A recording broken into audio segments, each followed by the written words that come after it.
STDs and things like that. And even, not everybody wears a condom the right way. And even if they do, they can break and there can be huge Yeah. consequences to that. So, yeah, it's not just sex and just pleasure. It is a lot of things. And some of it can be, extreme. A lot of it can be extremely good, but the small things that go wrong are completely traumatizing. Hmm. It's not just like, if you go to a restaurant and have a nice meal, then you're having a nice meal. If it's not a nice meal, then you just spent money on something that you didn't enjoy. Whereas if you there's something wrong with the sex, well, it can be very scarring. Yeah.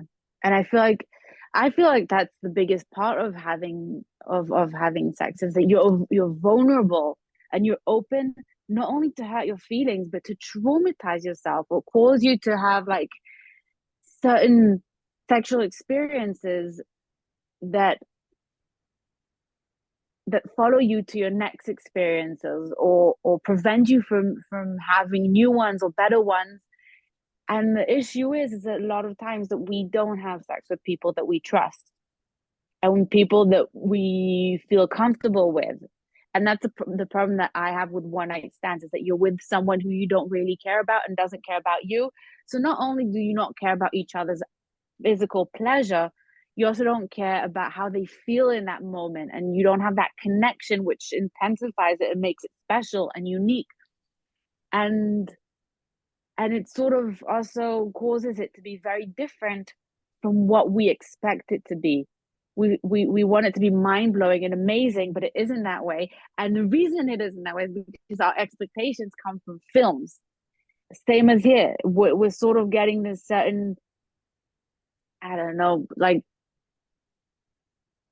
stigmas and misconceptions around everything to do with sex because sex is a taboo subject. And again, I come back to that because I don't think any subject should be taboo. I think things should be open.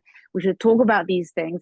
And no, like people don't talk to their kids about sex. Like my parents were amazing. I love them dearly, but they never actually sat me down to talk about it, what it means, how to be careful, how to like we don't have sexual education at school over here. And it causes us to not only do stupid things, but to also get hurt or make mistakes when it comes to it. And it makes our expectations be based on what we see on films because that's where we learn about it. And here as well in the film, the parents, instead of coming and talking to their child about these things and being open with him and expressing their concerns, they sort of go behind his back because they're scared to talk to him about it. And it just causes a whole jumble of mess. And I think maybe if we were a bit more open about the topic, people would make less mistakes. People be more cautious who they give their bodies to, and will know what to expect from it, how to set your limits and boundaries during the whole interaction. And again, I feel like when you're a teenager, it's just again you're sort of more in that conformity part of your life, and so you're doing it out of pressure and you're doing it because all the cool kids are doing it and no one is telling you otherwise, and you don't really know how to be careful, you don't know how what to expect, and it sort of leaves you traumatized or emotionally damaged. And yeah, at the end of the day, no matter how you look at it, you would just want to have fun, no strings attached. Sex always has strings attached, and someone always ends up getting hurt. So, I I 100% agree. And to pick up on something about, what you do with your body and things like that, the whole the whole thing around seducing, and I use the word seducing lightly, a younger guy to make him come out of his shell. I I think the intention behind it is nice, of just he's very shy, he's not going to enjoy college or university or whatever. We want, somebody to kind of just help him come to his own. I think that idea mhm. is okay. And, you know, if you need a bit of hand holding, I think that's fine. But paying for sex and like forcing people into sex, I think that's very, very strange. But what I took issue with is that one, she's prostituting herself, and there's a tendency these days to glorifying prostitution, which I'm not bashing prostitution. Well, some women will enjoy being paid for sex, and that's, Mhm. that's their thing. There's OnlyFans and things like that, but you forget that there's a wide, huge majority of women who are forced into it, and men, but with this, because this is a woman being paid, I'm going to talk about women forced into it and don't particularly enjoy it, and it's not glorifying themselves, and it's just selling something that, that should be, very private and sacred to them. And so she starts off by, okay, I'm gonna have sex to get the car,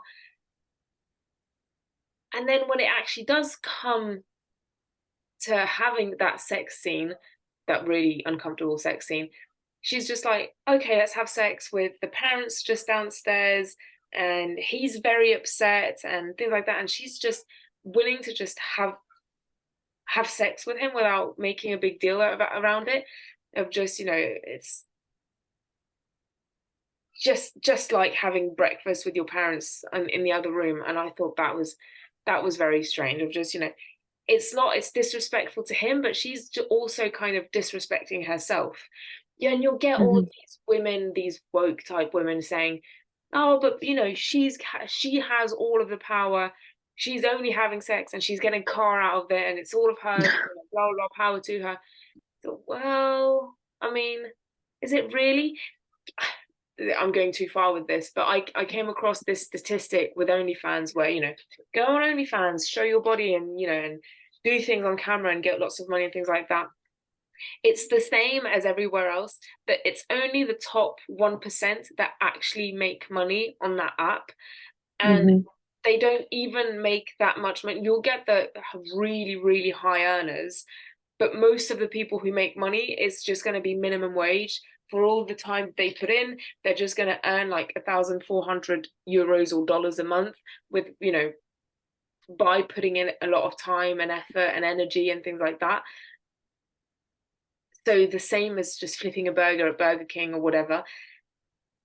And they can't be happy with that. I mean, some of them might be, but they can't be completely content with showing their bodies all day, every day for minimum wage, and it's just not worth it. And there was, alongside this statistic of, you know, working in the sex industry, you've got these, I can't remember her name, Khalifa something, I don't know, where this like huge porn star actress, but when she travels, she just travels like coach and minimum, like it doesn't hasn't got a lot of money to spend, like she stays in these 2 or 3 star hotels, which is fine, because I mean, it's what I do. I travel coach and stay in 3 star hotels. Like, I don't, but Yeah. I'm not glorifying my body on the internet, which, I mean, it just shows that doing all of this isn't,